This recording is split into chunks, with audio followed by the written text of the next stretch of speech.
ನಮಸ್ಕಾರ. ಉತ್ತರ ಕರ್ನಾಟಕ ನ್ಯೂಸ್ನ ಪ್ರೈಮ್ ಟೈಮ್ಗೆ ಸ್ವಾಗತ. ನಾನು ಹನುಮಂತ್ ದೇಶ್ಮುಖ್. ಅದು ಗಡಿ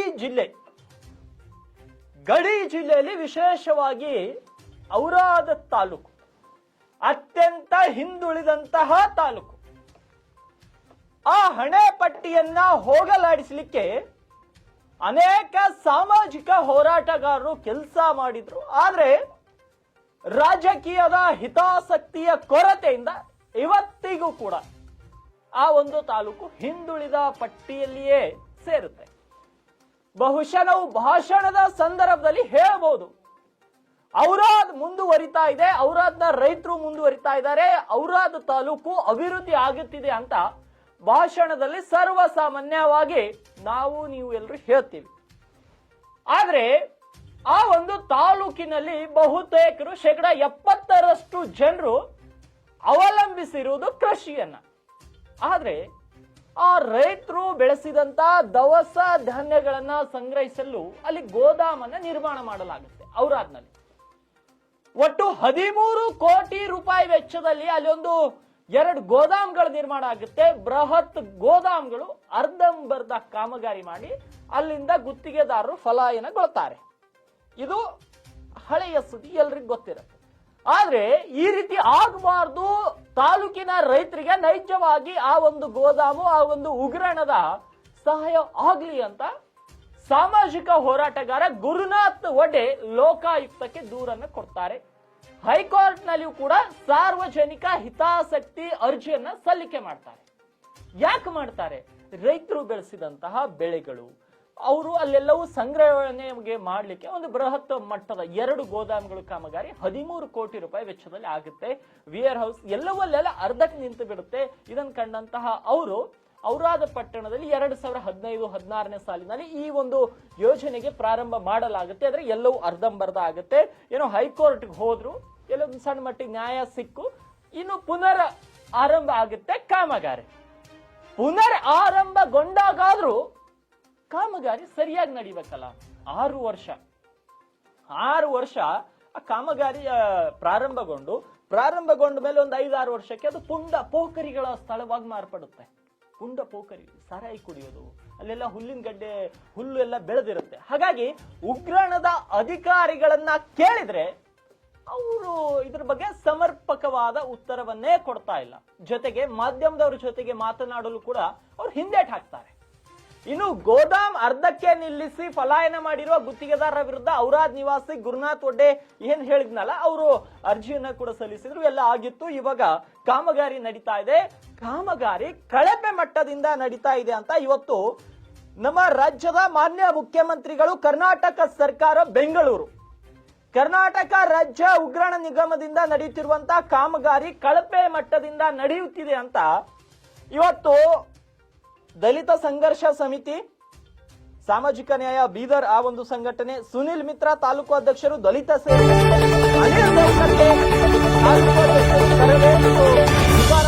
ಮುಖ್ಯ ತಾಲೂಕು ಅಧ್ಯಕ್ಷರು, ಭೀಮವಾದಿ ದಲಿತ ಸಂಘರ್ಷ ಸಮಿತಿ, ಹೀಗೆ ಹಲೇಕರ್, ಅದೇ ರೀತಿ ಪ್ರಶಾಂತ್ ಸಿಂಧೆ, ಉಮಾಕಾಂತ್ ಸೋನೆ, ಅಮಿತ್ ಶಿಂದೆ, ಇವರೆಲ್ಲರೂ ಒಂದು ಮನವಿಯನ್ನ ಸಲ್ಲಿಸ್ತಾರೆ. ಏನಂತ? ಅಲ್ಲಿ ಆ ಒಂದು ಕಾಮಗಾರಿಗೆ ಕೋಟ್ಯಾನುಗಟ್ಟಲೆ ರೂಪಾಯಿಯನ್ನ ಸುರಿಯಲಾಗ್ತಾ ಇದೆ. ಹೆಂಗೆ ಮಳೆ ಬಂದಾಗ ಮಳೆ ನೀರು ಹೆಂಗ್ ರಭಸವಾಗಿ ಸುರಿಯುತ್ತೋ ಆ ಮಟ್ಟಿಗಲ್ಲಿ ಆ ಒಂದು ಕಾಮಗಾರಿಗೆ ದುಡ್ಡು ಸುರಿಯಲಾಗುತ್ತೆ. ಆದ್ರೆ ಎಲ್ಲವೂ ಕೂಡ ಕಳಪೆ ಮಟ್ಟದ್ದು. ನಾನು ನನ್ನ ಇಂಜಿನಿಯರ್ ಫ್ರೆಂಡ್ಗೆ ಮಾತಾಡಿದ್ದೆ. ಅವನು ಹೇಳ್ತಾ ಇದ್ದ, ಎಂ ಸ್ಯಾಂಡು ಮತ್ತೆ ಡಸ್ಟ್ ನಲ್ಲಿ ಡಿಫ್ರೆನ್ಸ್ ಏನು ಅಂತ ನಾನು ಕೇಳಿದ್ದೆ. ಅವನು ಹೇಳ್ತಾ ಅವ್ ಎರಡಕ್ಕೂ ಅಜಗಜಾಂತರ ಡಿಫ್ರೆನ್ಸ್ ಇದೆ ಅಂತ ಹೇಳ್ತಾ ಇದ್ದ. ಅಂದ್ರೆ ಎಂ ಸ್ಯಾಂಡ್ ಬಳಸೋ ಬದಲು ಡಸ್ಟ್ ಅನ್ನ ಬಳಸ್ತಾ ಇದ್ದಾರೆ.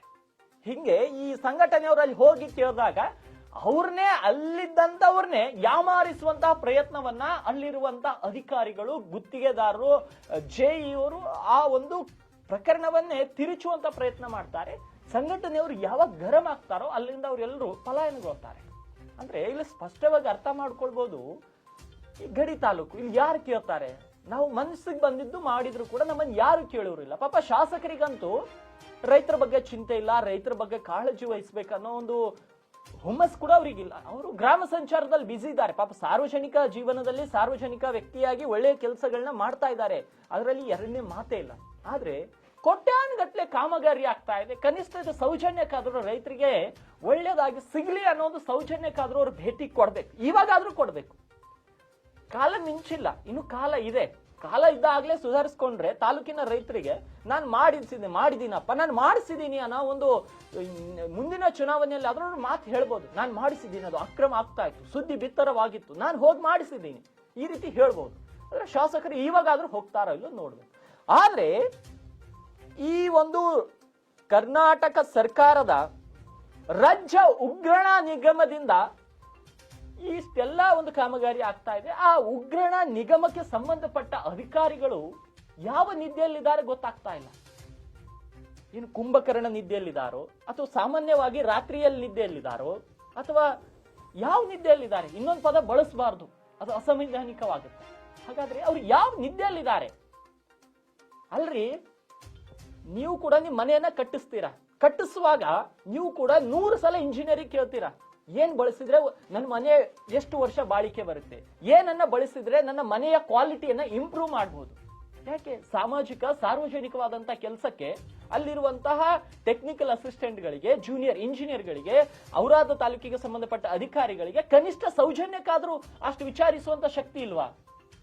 ಯಾಕೆ ನಿಮ್ ಮನೆ ಕಟ್ಟುವಾಗ್ಲೂ ಇದೇ ರೀತಿಯ ಕಾಮಗಾರಿ, ಇದೇ ರೀತಿಯ ಡಸ್ಟ್ ಅನ್ನ ಬಳಸಿದ್ರೆ ನೀವು ಸುಮ್ಮನೆ ಇರ್ತೀರಾ?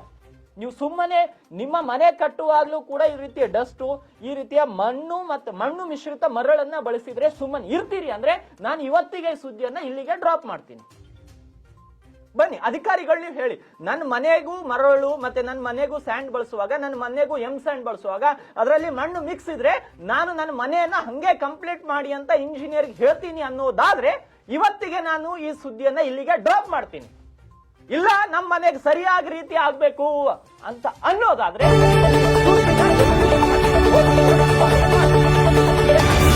ನಾನು ರೆಡಿ ಇದ್ದೀನಿ. ಅಲ್ರಿ, ನಿಮ್ ಮನೆ ಕಟ್ಟಿಸುವಾಗ ಅಷ್ಟೊಂದು ಕಾಳಜಿ ಇರುತ್ತೆ. 13 ಕೋಟಿ ರೂಪಾಯಿ ವೆಚ್ಚದಲ್ಲಿ ಸಾರ್ವಜನಿಕರು ರೈತರಿಗಾಗಿ ಕಟ್ಟುವಂತಹ ಕಾಮಗಾರಿಗಳ ಬಗ್ಗೆ ಸೌಜನ್ಯಕ್ಕಾದ್ರೂ ನಿಮಗೆ ಅದ್ರ ಮೇಲೆ ಹಿಡಿತಾ ಇರಲ್ಲ ಅಂದ್ರೆ ನಿಮಗೆ ಸರ್ಕಾರಿ ಸಂಬಳ ಯಾತಕ್ರಿ? ಸರ್ಕಾರಿ ಸಂಬಳ ಯಾತಕ್ಕೆ? ಹೋಗಿ ಆ ಗುತ್ತಿಗೆದಾರನ ಹತ್ರ ಏನೋ ಅಲ್ಪ ಸ್ವಲ್ಪ ಕೊಟ್ಟಿರ್ತಾನೆ, ಹೆಂಗಾದ್ರೂ ಈಗಾದ್ರೂ ಕೊಟ್ಟಿರ್ತಾನೆ, ಇನ್ನೂ ಸ್ವಲ್ಪ ಇಸ್ಕೊಂಡು ಸರ್ಕಾರಿ ನೌಕರಿಯನ್ನ ಬಿಟ್ಬಿಡಿ. ಮತ್ತೆ ಸರ್ಕಾರದವ್ರ ಸಂಬಳವನ್ನ ನಿಮಗೆ ಕೊಡ್ತಾ ಇರೋದು ಯಾತಕ್ಕೆ? ಸರ್ಕಾರಿ ಸೇವೆ ಮಾಡ್ಲಿಕ್ಕೆ, ರೈತರ ಸೇವೆ ಮಾಡ್ಲಿಕ್ಕೆ, ರೈತರಿಗೆ ಒಂದು ಸುಸರ್ಜಿತವಾದ ಗೋದಾಮ್ ನಿರ್ಮಾಣ ಮಾಡಿ. ಅದನ್ನ ಬಿಟ್ಟು ಅವ್ನು ಏನ್ ಬಳಸಿದ್ರು, ಗುತ್ತಿಗೆದಾರ ಅವ್ನು ಏನ್ ಬಳಸಿದ್ರು ಕಣ್ ಮುಚ್ಕೊಂಡು ಕುಳ್ತಾ ಇದ್ದೀರಲ್ಲ. ಕಣ್ಣಲ್ಲಿ ಏನಾದ್ರು ಆ ಡಸ್ಟೇ ಬಿತ್ತಾ ನಿಮಗೆ? ಅದೇ ಡಸ್ಟ್ ನಿಮ್ ಕಣ್ಣಲ್ಲಿ ಏನಾದ್ರೂ ಬಿತ್ತಾ ಅಂತ ಸೌಜನ್ಯಕ್ಕಾದ್ರೂ ಹೋಗಿ ಚೆಕ್ ಮಾಡ್ರಿ. ಇವತ್ತು ಆ ಸಂಘಟನೆಯವರು, ವಿವಿಧ ಸಂಘಟನೆ ಹೆಸರು ಹೇಳಿದ್ನಲ್ಲ, ಎಲ್ಲಾ ಸಂಘಟನೆಯವರು ಅಲ್ಲಿ ಹೋದ್ರು, ಸ್ಥಳ ಅಲ್ಲಿರುವಂತವ್ರಿಗೆ ಇವ್ರು ಯಾಮಾರ್ಸೋಕ್ ಶುರು ಮಾಡ್ತಾರೆ. ಇಲ್ಲ ಸರ್ ಹಂಗಿಲ್ಲ ಸರ್ ಹಿಂಗಿಲ್ಲ ಅಂತ. ಆದ್ರೆ ಸಂಘಟನೆಯವರನ್ನ ನೀವು ಯಾಮಾರಿಸಿರ್ಬಹುದು, ಅವ್ರು ಒಂದ್ ವೇಳೆ ಇವತ್ತು ಹೋರಾಟವನ್ನ ನಾಳೆ ನಾಡಿದ್ದು ಕೈ ಬಿಡಬಹುದು.